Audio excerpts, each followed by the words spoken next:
En la clase de hoy voy a hablar del liberalismo económico. El plan de trabajo es definir un concepto, el origen y los fundamentales del liberalismo económico, los elementos básicos del liberalismo económico, cómo funciona el liberalismo económico, las ventajas y desventajas que trae esta doctrina económica y los principales autores. Para hablar del concepto, entendemos que el liberalismo económico es una doctrina que señala que la mejor forma de alcanzar el desarrollo económico y la eficiencia en la asignación de los recursos es a través de un mercado libre sin la intervención del Estado, es decir, sin tener regulaciones, impuestos, entre otras cosas. El liberalismo económico tiene una parte fundamental que es el libre mercado. Cuando hablamos de libre mercado hacemos referencia a un espacio en un tiempo determinado destinado a la realización de acuerdos por parte de la oferta y de la demanda. Por el lado de la oferta encontramos a los agentes productores y por el lado de la demanda encontramos a los agentes consumidores. Los orígenes y fundamentales. Para hablar del liberalismo económico nos remontamos al siglo XVIII y a la respuesta teórica que aparece al mercantilismo, donde el mercantilismo defendía la intervención intensiva del Estado en la economía, recordando que el mercantilismo apoyaba el libre comercio. Esto con el fin de generar comercialización de productos nacionales en el extranjero y de bloquear o generar medidas de proteccionismo a la importación de bienes y recursos extranjeros a territorio nacional, con el fin de que el gobierno o el Estado pudiera llegar a captar una mayor cantidad de metales preciosos a partir de la incorporación del oro y la plata adquiridos por la comercialización de productos nacionales en el extranjero, es decir, por las exportaciones. También es importante hablar de uno de los fundamentales más importantes dentro de esta dinámica del mercado y son dos partes. La primera es la oferta y la segunda la demanda, no dejando una por encima de la otra. La oferta la conceptualizamos como toda producción de bienes, productos y servicios dada desde agentes productivos como pueden ser instituciones, empresas, compañías. Y la demanda, toda aquella cantidad de bienes, productos y servicios adquirida o que se quiere adquirir para el consumo y la satisfacción de necesidades. Eso por parte de los agentes consumidores, como son los hogares, las familias, los trabajadores, los individuos. Desde el punto de vista de las fuerzas de la oferta y la demanda, observamos que estos movimientos generados por los precios y las cantidades, que son otros dos factores muy importantes en el mercado, son los determinantes para generar algo que llamamos el equilibrio de mercado, donde los precios van a reflejar la escasez relativa de los bienes y van de esa forma a producir una asignación eficiente de los recursos dados los acuerdos producidos por la interacción de la oferta y la demanda. La libre iniciativa de las personas o empresas y la búsqueda de rentas impulsan el crecimiento económico. Los agentes entonces van al mercado para adquirir un beneficio, sea por el lado del productor generar rentabilidad, beneficios en materia financiera o por el lado del consumidor generar beneficios en materia de consumo.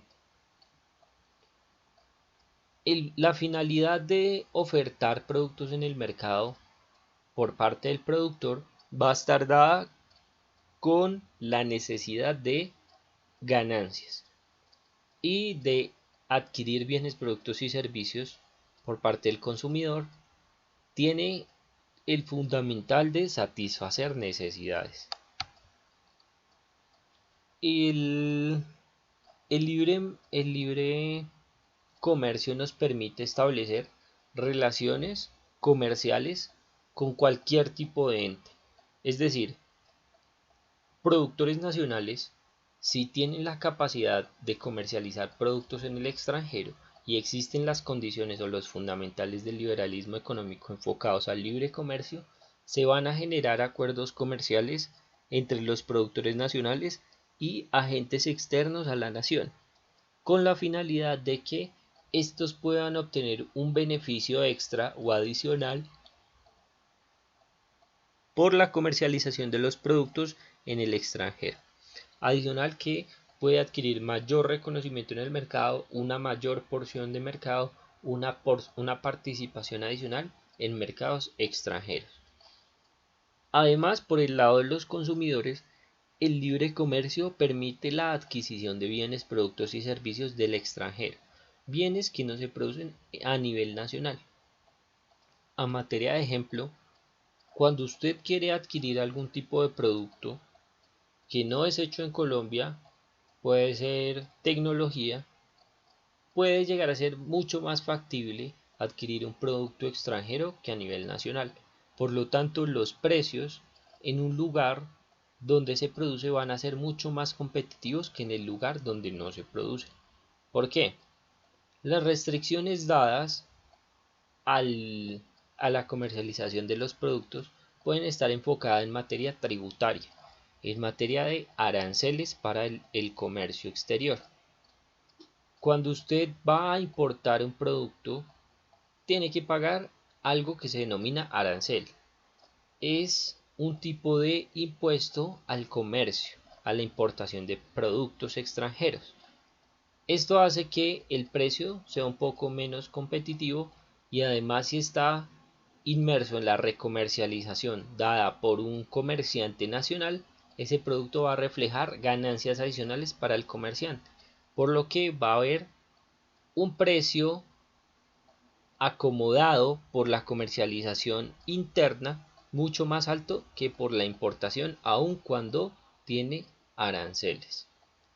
Entonces, recapitulando, respecto al libre comercio, cuando se va a generar importaciones hay que pagar un arancel o unos impuestos que el Estado va a adquirir por la incorporación de un producto extranjero en territorio nacional.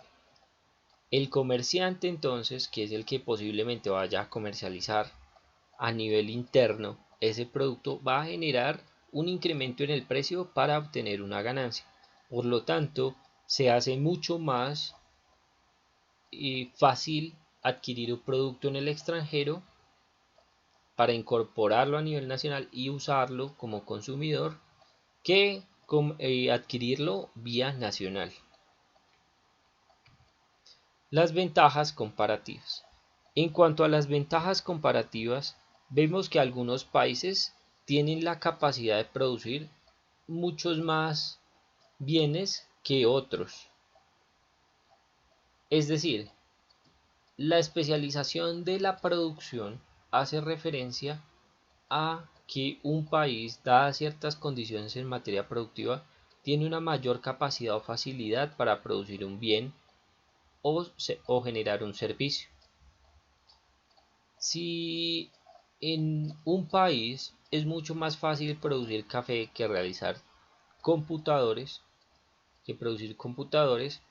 el país se va a especializar en aquello que se le facilita mucho más, es decir, en cultivar café. Si los costos asociados a la producción de computadores es mucho más alta que los costos que puede tener otro país, por ejemplo China, el país se va a especializar en lo que menos costoso sea. Es decir, se va a especializar en producir café y va a dejar que otros países produzcan computadores, como China. Entonces China va a producir computadores. Eso hace referencia a ventajas comparativas, a las ventajas en materia de comparación en materia productiva, para analizar los costos productivos y dar rienda a la producción de aquel producto que es mucho más económico. Otro de los aspectos fundamentales del liberalismo económico es la destrucción creativa. Con Joseph Schumpeter podemos entender que siempre es necesario que haya inventores. Los inventores son esas personas que quieren generar un nuevo artículo, un nuevo bien, con una finalidad específica. Satisfacer algún tipo de necesidad a partir de la incorporación de productos anteriores y de mejoras a ese producto. Por ejemplo, si usted necesita tener un dispositivo que sea láser, que pueda apuntar al tablero, y usted necesita que ese mismo dispositivo sea un esfero para poder tomar apuntes durante la clase, entonces fácilmente un inventor puede tomar un apuntador láser, un esfero, buscar la manera de juntarlos y crear un producto nuevo, un apuntador láser esfero. Eso lo hace un inventor. El inventor entonces se convierte en innovador cuando lanza ese nuevo producto al mercado. Otro ejemplo, usted necesita tener zapatos y lleva sus zapatos a todo lugar, pero también necesita un teléfono. Entonces se le da por hacer como en una película muy famosa de los años 80, se le da por incorporar un teléfono en el zapato, entonces se llama el zapatófono. Eso se vuelve en una innovación, ese invento, el zapatófono, se vuelve una innovación cuando es dado al mercado. Recordemos que en el liberalismo económico se tiene la libertad de ingresar y de salir al mercado. Todo el mundo puede ingresar al mercado. Entonces, si usted entra con el zapatófono al mercado y la gente lo demanda, usted se convierte entonces en un innovador. Otro ejemplo.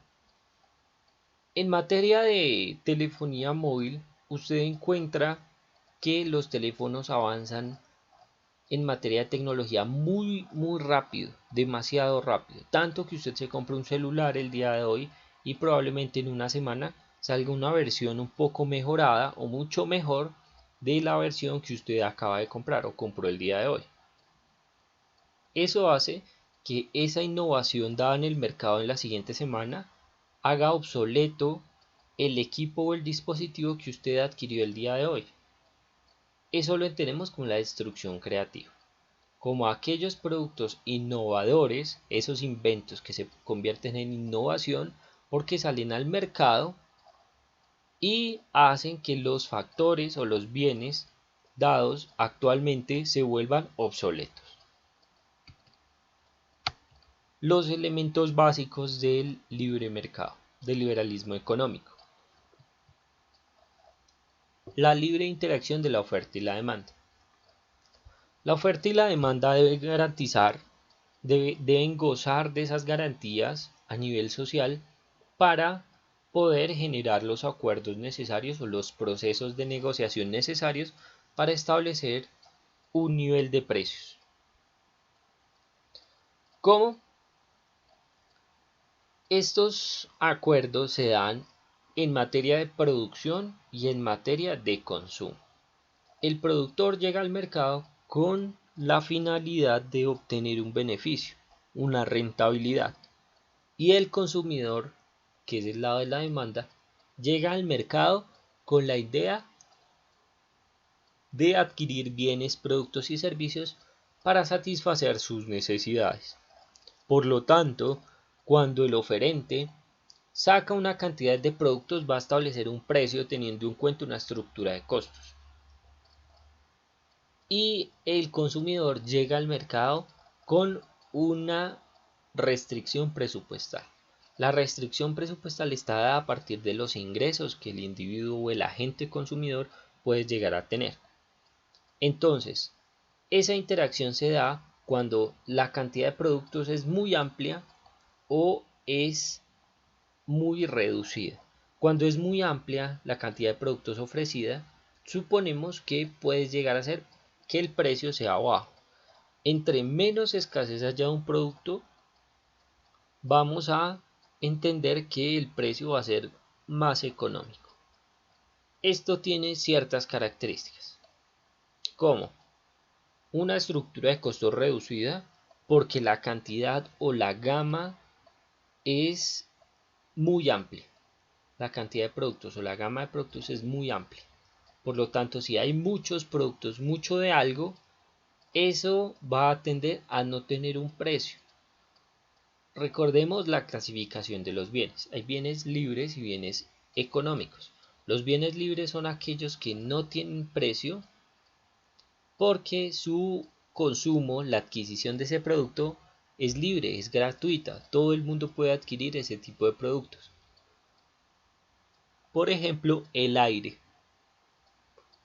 El hecho de que haya gran cantidad de ese producto, de ese bien, hace que las personas no tengan incentivos a pagar por algo. Usted no compra aire, bueno, a menos que compre un paquete de papas margarita, eso es lleno de aire.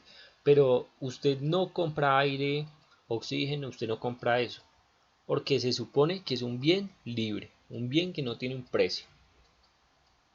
Y existen los bienes económicos, aquellos que sí tienen precio. El precio se da a partir de la escasez relativa. Entonces, cuando hay mucho de algo, usted paga poco, ¿sí? Usted va a pagar poco por algo que cuesta poco también. Por ejemplo, hacer mentas. Hacer mentas es muy económico, entonces usted paga poco por una menta. O si usted va a comprar pasto. Si usted va a comprar césped, se supone que el césped es abundante. Hay césped en todas partes, ¿sí? Entonces el césped es económico. Económico en el sentido de que tiene un costo, un precio bajo. Mientras que si usted va a conseguir un diamante, los diamantes sí son mucho más escasos, ¿cierto? Entonces hay escasez de diamantes, los diamantes van a tener un precio relativamente alto. O no nos vayamos tan lejos, miremos la idea del dólar. Entonces reconocemos que el dólar es relativamente costoso, ¿no? El dólar tiene un precio aproximado de 4.176 pesos. Eso hace que el dólar sea escaso. Si el dólar es escaso, tiene un precio alto. Ahorita estamos experimentando una temporada de variabilidad creciente en materia del precio del dólar, donde hoy se llegó a cotizar a 4.176.50 pesos. Eso hace que el dólar sea escaso. Por lo tanto, como el dólar es escaso, es alto el precio. Pero recordemos que durante, por ejemplo, el gobierno de Juan Manuel Santos, el dólar alcanzó precios de 1.800 pesos. 1.800 pesos el dólar, eso es muy económico. ¿Por qué se dan esas características en materia de precio? Porque hay una gran gama o gran cantidad de dólares en el mercado. Entonces, como los bienes varían de precio dependiendo de su escasez relativa, eso va a tener una afectación directa sobre la dinámica en el mercado de la oferta y la demanda. Bueno, la oferta entonces estaba hablando de que la oferta va a tener una gran motivación a partir del precio. Con un precio alto, suponemos que la rentabilidad de ese recurso va a ser alto.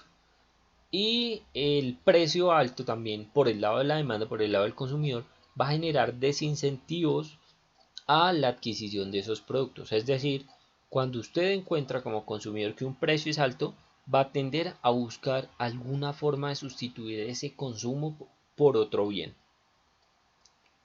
Entonces, cuando hay variación en el nivel de precios, digamos creciente, cuando va creciendo el precio, los oferentes van a tender a colocar más productos en el mercado y la demanda a comprar menos productos en el mercado. Después de esa interacción se comercializan cierta cantidad de productos. Después de esa interacción, los oferentes van a tener otro tipo de dinámica. Como saben que no vendieron todos sus productos, van a tender a disminuir el precio para que la demanda compre sus productos. Entonces, al disminuir el precio, en esa interacción de la oferta y la demanda, disminuir el precio, los consumidores van a tener más incentivos a adquirirlo porque es más económico. En ese sentido, va entonces a haber una interacción constante entre la oferta y la demanda. Eso sí, siempre teniendo en cuenta que la intervención del Estado debe estar dada en otra función más que intervenir en materia de precios y de cantidades. La intervención del Estado entonces no debe estar dada dentro del mercado para determinar los precios o determinar las cantidades de un producto. El Estado tiene que tener otra concepción. Entonces es el rol del Estado. ¿El rol del Estado cuál es? Aparecer únicamente para garantizar que los acuerdos que se establecen entre los oferentes y los demandantes se cumplen. El Estado, o en el liberalismo económico, el Estado no tiene que tener una parte activa en el mercado, no tiene que estar activo en el mercado, tiene que ser un veedor, un regulador, un ente regulador, acuñando la frase de laissez-faire, laissez-passer, que aparece en la fisiocracia. La fisiocracia, recordemos que es previo a el liberalismo económico, previo a la escuela clásica de la economía.